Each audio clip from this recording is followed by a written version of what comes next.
Bienvenue sur f4wfi.com. Mon nom est Pierre Journel, je suis radioamateur avec l'indicatif F4WFI Foxtrot 4 Whiskey Foxtrot India. Alors commençons par le début. Déjà, qu'est-ce que c'est un radioamateur? Eh bien écoutez, je vous propose tout de suite d'aller jeter un œil sur les internets. Si vous faites radioamateur définition comme je viens de le faire à l'instant, vous tombez sur cette définition très courte mais finalement déjà assez complète. C'est une personne non professionnelle autorisée à émettre et à diffuser des messages sur ondes courtes. Alors bon, on va dire sur ondes tout court, puisque ça peut être sur tout un tas de fréquences. Vous pouvez aller sur la page Wikipédia pour avoir un peu plus d'informations qui vous décrira un peu tout ce qu'on peut faire. Moi, si je vous donne en fait ma définition, un radioamateur, eh ben c'est quelqu'un qui aime bidouiller, qui aime causer dans le poste, que ça soit avec des petits walkie-talkies, des portables comme ça, avec des radios plus encombrantes qu'on peut trimballer, qu'on peut mettre chez soi, mais qui peut aussi faire ça via un ordinateur ou bien encore via des technologies super anciennes mais qui sont encore très très actuelles comme le Morse, parce que oui, on utilise toujours le Morse pour faire de la radio. Donc c'est un petit peu tout ça. Moi, mon histoire avec le radioamateurisme, il a commencé il y a très très longtemps, genre c'était au siècle dernier. Peut-être bien dans les années 90, même encore avant en fait, faut que je remonte un peu plus avant, il y a eu la grande époque glorieuse de la Citizen Band, la CB. D'ailleurs, souvent on se dit, quand on dit on est radioamateur, les gens vous disent « Ah, tu fais de la CB ». Alors, pas tout à fait, parce que la CB, en fait, n'importe qui peut acheter un poste radio et puis faire de la CB. Il n'y a pas de, il y a pas de permis de conduire. Être un radioamateur, eh ben, c'est faire de la radio avec un permis de conduire, c'est-à-dire qu'on sait un petit peu plus ce qu'on fait. On est autorisé à émettre sur certaines bandes, on apprend à manipuler les radios, à se comporter, etc. Et on apprend aussi beaucoup de choses. Donc, j'ai eu mes premiers émois, évidemment, de radioamateur, même c'était encore bien plus avant, il y a bien plus longtemps que ça, quand j'étais enfant, évidemment avec des talkie-walkie. J'utilise parfois le terme walkie-talkie parce qu'ayant habité au Québec, on dit walkie-talkie en anglais, donc ça m'arrive de dire walkie-talkie au lieu de talkie-walkie comme on dit en bon français. Donc forcément, quand vous êtes gamin, à un moment ou à un autre, vous avez eu des talkie-walkie, donc à 3 balles là, avec lequel vous êtes bien amusé. Et en général, ça ne vous a pas trop quitté. Vous avez trouvé ça toujours magique de pouvoir parler à quelqu'un, même si c'était votre cousin ou votre frère à 10 mètres, c'était incroyable. Ben, le radioamateurisme, c'est un peu ça, à l'échelle 1 million, voilà, puisqu'on peut évidemment faire aller bien au-delà que de parler juste à quelques dizaines ou quelques centaines de mètres. Donc, dans les années 90, je me rappelle plus trop la date, j'avais commencé à m'intéresser, et je vous parle de ça, c'est pré-internet, hein. Donc, je savais qu'on pouvait passer sa licence de radioamateur. J'ai essayé de le faire à l'époque, pour vous dire comme c'était vieux. On pouvait s'entraîner un petit peu sur Minitel, hein. Il y en a des tas à qui ça va rien dire le Minitel, une sorte de pré-ancêtre de l'internet. Donc j'avais travaillé un petit peu les questions. Je m'étais présenté à l'examen qu'on passait lui aussi sur Minitel d'ailleurs. Et évidemment, comme j'étais mal préparé, je me suis planté. Je fast forward quelques années, j'ai eu un projet d'immigration avec mon épouse qui nous a amenés au Québec, où on a immigré donc en 97, et quelques années après, ça m'a repris cette idée d'être radio-amateur, donc je me suis rapproché d'un radio-club à Montréal au Québec, où on est resté 11 ans, et j'ai fini par, j'ai suivi les cours, déjà cette fois j'étais mieux préparé, j'ai suivi les cours et j'ai eu ma licence avec l'indicatif de Victor Echo 2 India Papa X-Ray VE2 IPX. Voilà ma page QRZ que j'avais créé à l'époque et que j'ai remis à jour il y a pas très longtemps, mais on en reparlera dans quelques instants. Voilà, donc ça c'était en 99, hein, donc ça ne nous rajeunit pas, c'était il y a 26 ans. Et les aléas de la vie ont fait que je suis passé un petit peu à autre chose. Voilà, un enfant, enfin on est parti au Québec, on avait déjà un garçon, on en a eu 2 autres là-bas, le boulot, enfin bref, la guitare, parce que vous voyez que je suis ici dans ce qui est mon boulot principal, à savoir être le journaliste de la chaîne guitare.com. Toujours est-il que ce n'est qu'une fois revenu ici en France, mais bien après, que je me suis dit, tiens, mais au fait, j'avais cette passion de la radio amateur, pourquoi je ne m'y intéresserait pas un petit peu plus? Et c'est ce que j'ai fait. Je me suis renseigné un peu sur le matos. J'ai acheté cette première radio à 30 balles sur Amazon. C'est un TYT 99 quelque chose. Et ça y est, c'était foutu. Le virus était recontracté. Et du coup, j'ai plongé dedans à bras-le-corps. Ça se dit pas du tout. Enfin, plongé dedans corps et âme. Donc ça, c'était quelque part au printemps 2024. J'ai commencé à faire les démarches auprès de l'ANFR, qui est l'association nationale des fréquences. Je sais plus exactement quel est le libellé, voilà. En tout cas, c'est l'établissement public qui s'occupe des radios amateurs, enfin de la radio, des fréquences d'une manière générale, Agence nationale des fréquences, voilà, je me rappelais même plus le libellé complet, et qui s'occupe aussi des radios amateurs. J'ai donc fait les démarches pour récupérer un indicatif français. Parce que je pouvais, en tant que radio-amateur québécois canadien, trafiquer en France, mais que dans certaines limites, etc. Et c'est toujours plus simple d'avoir un indicatif local. Donc, il y a eu quelques allers-retours avec l'ANFR, parce qu'il manquait des papiers. Bref, ça a pris quelques mois. Et au mois de mars de cette année, donc 2025, j'ai récupéré mon indicatif F4 WFI, voilà, qui est celui que j'utilise évidemment le plus actuellement. Et en fait, on peut même décliner qu'il y a deux indicatifs. Il y a F4 WFI que j'utilise quand j'émets en fixe, c'est-à-dire depuis chez moi, depuis un poste fixe. En gros, on va dire raccordé à une prise de courant. Et quand je suis en portable, c'est F4 WFI/P ou F4 WFI portable, qui est celui que j'utilise le plus souvent. C'est là où mon logbook est le plus fourni, où il y a le plus d'informations.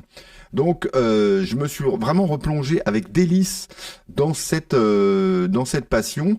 Et quelques mois plus tard, je me suis dit, bah tiens, ça serait cool de documenter un petit peu tout ce que je fais au niveau du radio-amateurisme. Et donc, j'ai lancé le site web f4wfi.com, voilà, super original, où je raconte toutes mes activités. Voilà, donc les activités POTA, on y reviendra sans doute dans une autre chronique, ça veut dire Park on the Air. Donc, en gros, c'est faire de la radio dans un parc. La CW ou Continuous Waves, qui veut dire morse en bon français, voilà, qui permet de joindre des gens très très loin. Je parle d'APRS, je parle de SOTA, c'est-à-dire Summit on the Air. C'est la même chose que le POTA, mais en haut d'une montagne. Enfin bref, ce qui est merveilleux avec le radio-amateurisme, c'est que le nombre de thèmes qu'on peut aborder, le nombre de domaines est franchement très très grand. Hein. J'ai déjà commencé à dresser une liste de tous les sujets que j'aimerais bien aborder en vidéo, que j'ai déjà abordé sur f4wf.com. Donc allez voir sur le site web, il y a déjà plein d'informations. On pourrait parler des portables, du réseau RRF, des hautes fréquences, POTA, SOTA, je vous en ai parlé, de mon radio club F6KMX, je vais en dire un petit mot tout de suite, puisque évidemment quand j'ai commencé à me replonger dans le radio-amateurisme, je me suis dit, tiens, où sont les radio-clubs pas très loin de la maison. Moi, j'habite à Saint-Mandé. Et donc, il y en a un que j'ai contacté, avec qui j'ai eu un excellent contact tout de suite. Il s'agit de F6KMX, qui se trouve à Saint-Maur-des-Fossés. Alors, c'est à 20 minutes, une petite demi-heure en vélo, à peu près autant en transport en commun. Et j'ai eu un super contact avec tous les radioamateurs, les OM, comme on dit en langage. On a beaucoup de langage, d'abréviation. Hein. Ça, les radioamateurs, ils sont très friands de ça. OM, ça veut dire old men, donc ça veut dire les gars, quoi. Voilà. Et donc très sympa, donc j'ai pris ma carte de membre de F6KMX, c'est avec eux que j'ai appris plein de choses, c'est avec eux que j'ai monté ma première antenne dont j'aurai l'occasion sans doute de reparler à un autre moment, c'est eux qui m'ont un peu initié aux morses, en tout cas j'ai croisé des gens, des OM, membres du club super passionnés de morses et ainsi de suite, et ça fait qu'on se retrouve pas tout seul, évidemment. Moi j'avais commencé le radio-amateurisme en donc en 99, où la date où j'avais eu mon indicatif Victor Echo 2 India Papa X-Ray, VE2 IPX, donc au Québec. On commençait à avoir un peu de l'internet, mais c'était vraiment les tout débuts. Si j'avais déjà de la DSL, si on était déjà dans l'internet, mais c'était encore vraiment les tout débuts.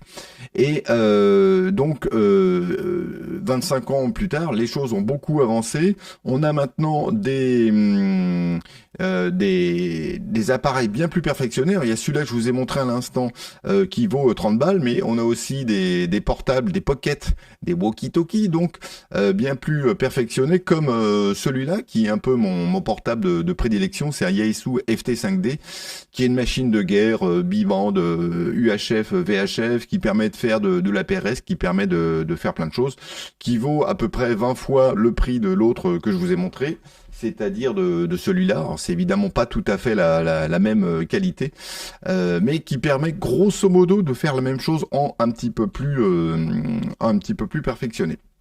Voilà, je vous ai mis quoi sur la table pour vous montrer un peu, vous faire un petit peu rêver. Donc les deux portables qui sont là, j'en ai d'autres, hein, j'en ai acheté d'autres par la suite. Et il y a eu cette passion du Morse qui m'a repris parce que dès que j'ai commencé à replonger dans le radioamateurisme, très très vite en faisant des recherches sur Google, je suis tombé sur des gens qui faisaient des bip bip, des traits et des points avec des clés comme ça. Celle-là c'est une paddle qui permet de faire des bips, les points d'un côté et les traits de l'autre. Celle-là, c'est comme on faisait à l'ancienne. Voilà, où on fait tout soi-même. Et je me suis pris de passion pour ça. Et vous voyez le cahier que j'ai mis derrière ici, c'est mes exercices d'écoute, parce qu'évidemment, il faut apprendre l'alphabet, se le mettre dans l'oreille, pratiquer le décodage des indicatifs et ainsi de suite. Alors ça aussi, c'est tout un apprentissage, et c'est aussi ce qui me passionne dans le radioamateurisme, c'est qu'il y a plein de choses à apprendre. Alors on peut faire de la phonie, de la voix, c'est-à-dire qu'on parle avec un micro ou on parle directement dans les portables comme ça. On peut faire des choses plus numériques avec la PRS, on y reviendra sûrement dans une autre vidéo. On peut faire du Morse, donc en communiquant avec des traits et des points comme ça à l'autre bout du monde. Hein. Les QSO, les QSO. Alors QSO, j'explique QSO. Ça veut dire les contacts, hein, les contacts radio que vous avez avec quelqu'un. J'ai fait des QSO, alors je les ai fait en phonie avec des gens au Canada ou aux États-Unis, et je l'ai fait aussi en Morse avec ce petit appareil. Voilà, c'est quand même assez extraordinaire. Donc c'est ça aussi qui est formidable, c'est que non seulement il y a plein de domaines, mais on rentre en contact avec tout un tas de personnes qui sont évidemment aussi fondues que vous. Voilà, je peux vous montrer aussi ma page POTA. Je vous ai parlé rapidement tout à l'heure de ce qu'est c'est le POTA, ça veut dire Park on the Air. Donc c'est le fait de faire des parcs dans de la radio, pardon, dans des parcs. Et puis quand on fait des QSO, bon, on a un certain nombre de points. Enfin bref, vous pouvez aller voir sur ce site pota.app. Vous pouvez avoir une carte, voilà, et vous allez voir tous les points jaunes. Ce sont les parcs que l'on peut activer. Et si je dézoome, voilà, vous vous rendez compte qu'évidemment, il y a des parcs partout, non seulement partout en France, mais aussi partout dans le monde. Alors, je pense qu'il va peut-être mettre un peu de temps avant de les afficher. Mais voilà, ils sont en train d'arriver petit à petit. Je peux aller voir, par exemple, aux États-Unis. Et puis peut-être zoomer, on va zoomer peut-être sur un État quelconque. Voilà, et on va les laisser apparaître. Et tous les petits points jaunes qui vont apparaître, ce sont les parcs. Alors pourquoi ils apparaissent pas? Bonne question. Eh ben je ne sais pas. En tout cas, ça devrait. Ça, c'est l'effet démo. C'est le truc que j'ai pas répété. Voilà. Pourquoi j'ai pas les points jaunes? Bon, peu importe. Hein. En tout cas, vous voyez que déjà au niveau de l'Europe, il y en a beaucoup. Il y en a partout en Espagne, en Italie, etc. Donc, c'est une discipline qui est passionnante puisque on se promène avec des radios. J'aurai l'occasion de vous présenter ce matériel dans d'autres articles. Si vous tapez ici Xiegu, qui est le nom de la marque que j'utilise, vous allez voir, voilà, la radio que j'utilise, c'est un Xiegu G90. C'est avec ça que je fais toutes mes activations POTA quand je me promène à gauche, à droite. Voilà, est-ce qu'elle s'est chargée un petit peu là Faut peut-être pas que je me déplace trop rapidement. Voilà, si, ils sont en train d'apparaître. Alors sauf, peut-être à moins que ça soit relié, bah non, parce que là on voit qu'il y a l'Italie, la France, si je zoome un peu sur l'Espagne, l'Italie. Bon, peu importe. En tout cas, il y a des parcs un peu partout dans le monde. Et il y a aussi pour la France un autre site très très pratique qui s'appelle Pota-Map où on peut chercher, bah, par exemple, oui, tous les parcs que F4WFI a activés. Non, c'est pas comme ça qu'il faut que je fasse. Faut que je fasse comme ça, voilà. Donc F4WFI, je clique sur mon potin et à ce moment-là, je vois tous les parcs que j'ai activés ou avec qui j'étais en contact, hein, d'ailleurs. Hein. Donc activés, ils sont rouges et chassés, ils sont verts. Donc tous les gens qui sont avec des points verts, c'est des gens avec qui j'étais en contact au moment où j'étais moi-même dans un parc. Vous inquiétez pas si tout ça est un petit peu confus parce que je vous parle un petit peu de tout ça en même temps. Voilà, cette vidéo fait déjà un petit quart d'heure, donc bah écoutez, postez des commentaires dessous, mettez-moi des likes, tout ça. Allez jeter un œil sur f4wfi.com puisque c'est là où je documente un peu toutes mes aventures radio. Fouillez un peu et bah dites-moi si ça vous intéresse que je continue à faire d'autres vidéos. Comme je vous ai dit, il y a plein de sujets abordés. J'aimerais bien aussi faire des vidéos où je vous emmène avec moi dans un parc en train de faire de la radio, vous montrer un peu tout le système, comment on se sert de ces petits appareils comme ça, de cette radio, comment on se sert de ça qui s'appelle une paddle qui permet de faire des points et des traits pour faire du morse et ainsi de suite. Voilà, sur ces bonnes paroles, je vous salue bien bas et je vous présente mes meilleurs 73 comme on dit quand on est radio amateur. Ciao, bye bye.